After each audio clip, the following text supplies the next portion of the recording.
You are probably familiar with the fight or flight response to a scary situation, but did you know there are actually 4 stress responses? Difficult conversations often cause us to react in unhealthy ways.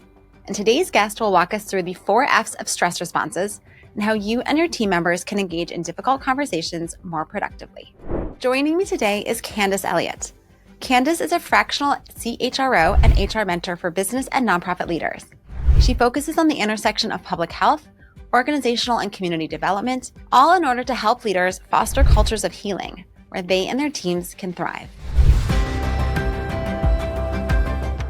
Thank you so much for joining me today, Candice. I am so excited to talk about the 4 F's of, what do you even call them? Like the response to defensiveness to conflict, the thing, but like whatever that is, like, oh my gosh, everyone has this, everyone feels it. It's impossible to ignore. And I'm really happy you're here to unpack it and help us find some strategies for how to navigate it when these feelings come up in ourselves and others. So thank you for joining me. Thank you so much for having me. I'm really excited to talk about it too. Okay, so what is this it? I just tried to explain it and I think I did a terrible job. So why don't you explain what it is that we're talking about today? Yeah, so we're talking about stress responses. And when people are under stress, they respond to stress in a variety of different ways. We can also call these trauma responses, but that doesn't necessarily go over as well in the business community as talking about stress response. It's a little bit more palatable if you're in meetings and talking about stress rather than trauma. But so there are 4 responses that are typical. So there's fighting, which is arguing, basically. It could be throwing, could be, anger. There is fleeing, so running away, deciding you don't want to do whatever the thing is that you're supposed to do or be with the people that you're supposed to be with. Then there's this state that's called freeze, which is kind of where you feel like you need to take one of these actions, like you need to fight or you need to flee, but you can't. And so we can get into this state of freeze where we're kind of stuck, not being able to take an action. And then there's this other response that's called fawning. And fawning, I feel like, is something that I'm still unpacking, learning about. But it's when you agree with something, even if you don't actually agree with it, in order to avoid an argument about that thing. So that's what we're going to be talking about today: fighting, fleeing, freezing, and fawning. When I was learning about this from your work, that fawning was like little light bulbs were like going off my brain because like, that's what I do.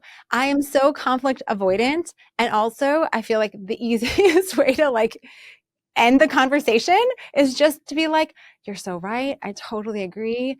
I made a huge mistake. I'm really sorry about that. And mostly this happens with my husband and he hates it. And he's like, you always say that and then you still do it. And I'm like, I know, I'm sorry, you're right. And it's not actually healthy, but I never realized that that was actually a stress response that I was having in the moment. I thought I was like so self-actualized that I was like, oh yes, I totally can take this feedback. I am really understanding what's happening right here. And I am agreeing with you because you're right. And now I'm like, oh, maybe I'm not actually agreeing with him that he was right. Maybe I'm just trying to avoid escalating a situation and having to have an argument or a difficult conversation, because that is scarier than just letting him be upset about whatever it was that I just did and me acquiescing to his situation. So yeah, and you bring up an important word, which is like feeling scared, right? And so we have each of these different mechanisms that we use in order to protect ourselves. And it can feel like, really big to our body, right? To be in disagreement with our partner. This happens with me and my husband all the time, and he tends to avoid, and I tend to go more into the argumentative or talking a lot piece of things. But yeah, these types of dynamics really show up in those close personal relationships and then also with the people that we are managing. And the way that we manage people can bring up these different kinds of strategies. And sometimes they're helpful because they're helping to protect us from our vulnerabilities, but sometimes they really get in the way of actually having a real, authentic conversation about whatever it is the thing that we need to talk about. So maybe let's first look at, if I am having these feelings for myself, how can I recognize what is happening so that and then what can I do about it to actually be more present and to engage more, I would say, like productively in the moment, and not let my stress response get in the way of having a good conversation that probably needs to happen in some way, shape, or form. So you can notice what's happening in your body when you're experiencing, and let's just say, before I even get into this, so many of us live in just a constant state of hypervigilance and stress that it may be that your body has become so used to that state that you may not notice these things just right off the bat. But I think if you think about the opposite of stress, think about a time when you felt like maybe you were enjoying something that was beautiful that was in front of you, or you're drinking like a warm cup of like hot chocolate in front of a fire. It's like a really comfortable feeling. Or if you like children, or maybe if you have had your own children, if you think about holding a baby, that's the kind of feeling of relaxation where it is good to have difficult conversations from. Because you can really connect in those kinds of moments when you're in that place. And when you're in that place, you're actually building new neural pathways. You are thinking more creatively. You're able to be in disagreement in a more comfortable space. The opposite of that is having heightened heart rates. I think if you actually just drink a cup of coffee and think about like the way that affects your body, it pushes you into a more heightened stress state. So breathing quickly, heartbeat going faster, and this feeling of needing to react or respond. When you're in the comfy space, you're more receptive. When you're in the more stress space, you're more trying to project or deliver information. And so when you notice that about yourself, what you can do is try to uncover what it is that you need in order to move into a more calm state before you have whatever the difficult conversation is that you need to have.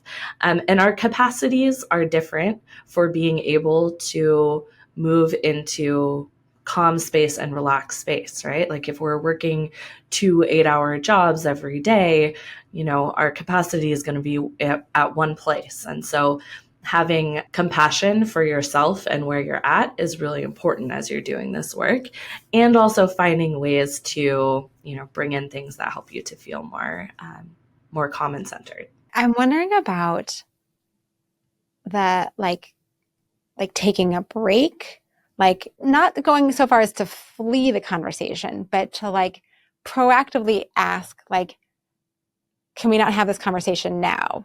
Can I think about this? Can we schedule some time later today? Like, I feel like I need a moment. Are those kinds of things okay? Or are we kind of trying to, are we stepping too far into the flee space where we're like, okay. And then you get back to the next conversation. You're like, again.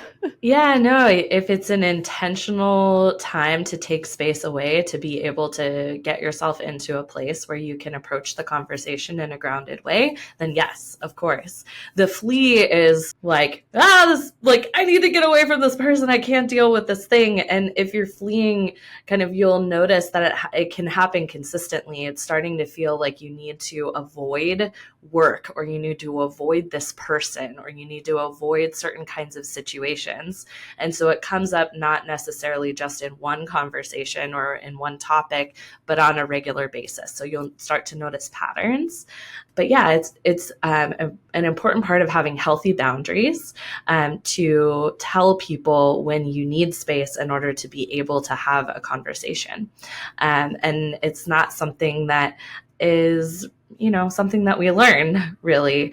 But it is really important, especially if you're a manager and managing a lot of different people or a lot of processes, that if you're not able to be fully present in a conversation, or you find yourself in that reactive space, to take a minute, tell the person that this is really important. You can tell that it's important to them too, and that you want to be able to bring your full experience and everything to bear on the subject that's coming up, but that you need a little bit of time to think it over first. And then you can just schedule time later that day or later that week. I've found that when you start to schedule out into the future, people will then start expecting that from you. So if something comes up, people can feel like they need to talk about it right now. And you may be in a project or something where you have to have certain conversations in order to keep things moving forward.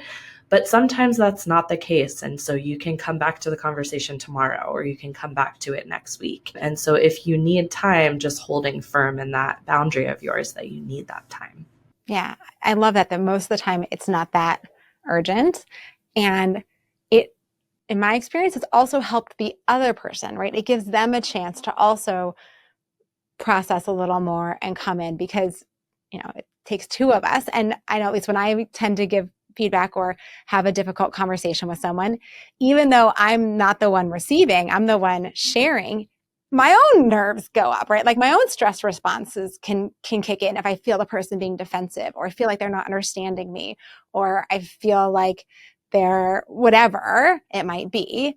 And I'm guessing, and I kind of know just from my own experience too, like stepping back really helps me then be better at delivering, because I've had a chance to kind of calm myself and re-enter that conversation. So it kind of goes both Yeah. And ways. you can get into this loop, right? Where you're activating the other person and they're activating you. And Yeah. then it just goes in the spiral. And especially when we're managing other people, we're in that leadership position. And as a leader, it's really about creating a safe space for the person who's working for you to be able to work through things with you. And then for your own self to be able to do that with other people who are higher up in the organization too. If you're, for example, a mid-level manager, or if you're an entrepreneur who's working with other entrepreneurs, these activated conversations can happen in all different kinds of environments. I mean, they So, even happen at our city council meetings. So so true. It's really, these are life skills we're talking about. mm-hmm. Let's talk for a second about the freeze response and what that might look like if you are having a difficult conversation with someone and you're trying to, like, let me rephrase. It's easy, I think, or easier to notice when someone is going into flight mode or fight mode, right? Like they are clearly defensive, right? You're trying to have a conversation and their voice is rising, right? All of those things. You're like, okay, I can see what's happening here. Flee, right? If they're just like, I can't have this conversation right now, like I am too busy, like I'm not having this conversation with you again, or whatever, right? There's some kind of like departure from this that's relatively obvious. I think fawning, similarly, the like, giving in and kind of agreeing with everything. What does freeze look like?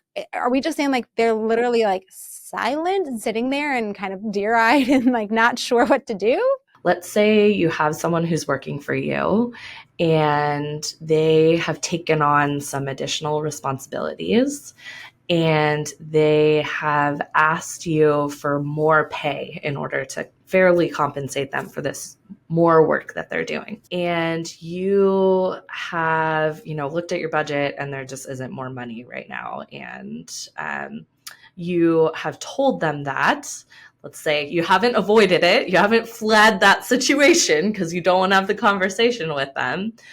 You've told them that there aren't finances right now in order to be able to give you the raise, but it's your intent maybe in the future to be able to do that. And then 3 months down the line, the person comes to you again and they say, hey, can we get this raise going? And you say the same thing again, and then they become angry and they're like, I really thought this was going to happen. Maybe I need to go find another job. That's a flee, right? Maybe I need to go find another job. They're upset with you. That's, the anger, the fight coming out. And let's say this person is feeling this way, all of these different emotions for a while, and there's no resolution of it. And when there's no resolution, that's where we get stuck in freeze. So my anger isn't working. My threat to leave isn't working. I need something in order to feel safe, or like my work is valued, and I'm not getting it. And so this is where a person can start to shut down. So maybe they start to stop doing whatever the new responsibilities were that they were supposed to take on. Or maybe they start feeling like they don't have enough time in the day in order to be able to do all the things that they're supposed to do. Or maybe they start like dropping balls on things that they normally wouldn't have a problem doing. Or there's something that maybe they learned that now they're not doing it as well again. And so that's how freeze can show up in a situation. And the way that you can resolve it is to help this person move through. They actually need to get back to being angry and wanting to flee before they can actually get to a space of being, feeling valued in their work again. Okay, wait, you have to just continue that line of thinking, because that is not where I thought you were going to go, is you have to cycle into other emotions first. You can't just jump back to a good place. So explain. Yeah, we think there's like this straight line, right? Like they're angry and upset and they're trying to go somewhere, and then, okay, great, I got the money and now I give it to them and everything's fine. But that's not actually what happens. It's that people go back through the anger and the fleeing and the activation that they had in order to be able to move back into their more calm state. And so when someone gets into a freeze state, it takes that process of going back through the activated state in order to get back to a norm, like a homeostasis. And people can be in a functionally frozen state for decades. And it can happen in relation to a lot of different events in people's lives where they want things to go one way, but they can't get there, and so they're stuck. My husband is a Marine and is disabled. Now he has a disability status with the VA, but there was this 2-year-long period where he was trying to get this status, but was stuck. And it was like, once it finally moved, once it finally happened, there were all these different things that were available for him in life that he felt like he could actually do again and participate in again, where he just felt stuck and out of for that whole time when he was frozen. And so it affected, if something is going on at work, it will affect all these different areas of your life too. Are there any just, top tips for managers who are thinking, maybe someone on my team is in that stuck space? Like, what can I do just to start moving them in the right direction, to try to kind of, get rid of a little bit of whatever glue is holding them there, and then give them some opportunity to shift back to a healthier spot? Yeah, I think it really starts with building trust and relationship building. So saying good morning to people and, asking them how their weekends are. And, it can be tough to go from, we're on strict deadlines all the time and I need to make my team perform, to, suddenly having conversations about people's, non-work lives. And it can feel a little bit like a bait and switch at the very beginning. But if you actually continue with it and continue with really genuine relationship building with your team, remember people's birthdays and their anniversaries, and, know something about each one of your employees that they really care about. And if you hear something about that thing, maybe share it with them or bring it up in a conversation. It's really about building a community. And so it's just, extending extending the olive branch is the term. So there's that. And then there's also, for you as the manager working in your own space, work on sleeping enough. I know these are the things that everybody's like, but if only I could do this thing. But try to get 8 hours of sleep at night. Turn your screens off like an hour or two before bed. Drink water regularly, be hydrated. It's interesting. I put a teaspoon of salt in a warm glass of water in the morning, and that helps to actually keep water in my body. My body does not like to hold on to water. But I think there's some crazy statistic of like 80% of Americans are dehydrated, and eat regularly throughout the day. Every couple of hours, eat something throughout the day and make space for lunch in the middle of the day. And it is amazing that if you do those things, how much of an effect it will have on your body feeling safe. And it's about your body, because we're animals. It's about giving your body what it needs in order to feel supported and safe throughout the day. That's where it starts. Oh my gosh. And those are the hardest things for me too. Yeah. Well, and I think we underestimate the importance of those factors because they seem so basic, but they're actually essential. So yes, 100% to all of that. Can I just add one thing, which is that my body is one that will tend to actually hold on to things if it is not getting enough. And I think that that's something that not all people understand. It's that dependent on your genetics, your body may get rid of everything that it gets if it's stressed, or it might hold on to everything that it gets if it's stressed.